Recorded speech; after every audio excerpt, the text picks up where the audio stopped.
سلامونه هیله ده روغ جوړ خوشحاله او سوکاله به یاست د لوبې ډېره زیاته مبارکي مو ومنئ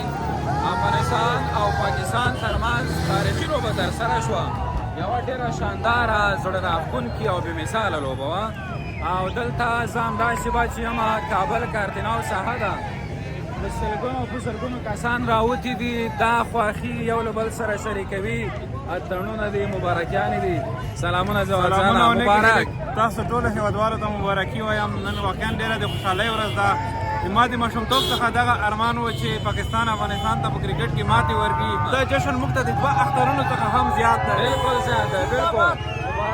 مبارک شه ورونه څوک د خوښ شو بس چا خبره چې پښتوالو ډېر ننګه وکړه او پاکستان یې په ګونډو کړو ډېره دې څه نوم یې کې ځوانه حکیم الله د خوست څخه په سواله کې چې کابل ته راغلي راغلي او بس څه شی کې کابل کې څه راغلی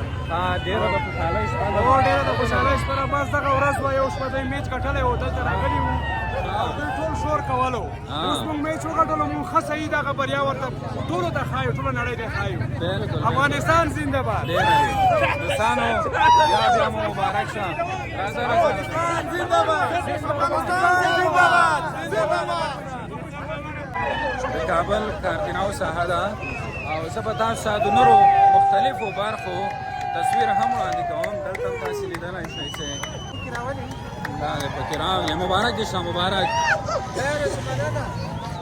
او نن یوه ډېره زړه راښکونکې ډېره له جوش او ولولو څخه ډکه لوبه وه شاټونه را سره وګورئ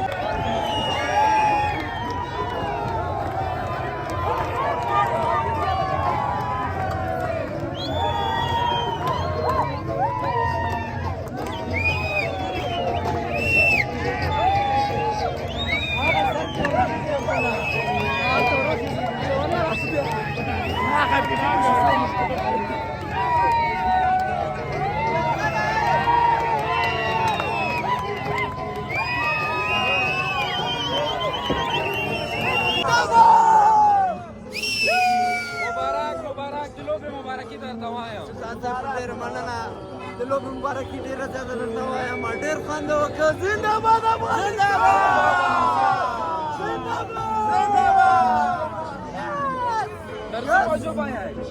یو به تر ناوخته پورې انشاءالله دلته به ټوپ په زړه پورې ته بلخان وایي تاسې په اجازه ملګرو راځئ همدلته یم همدلته هم دوستانو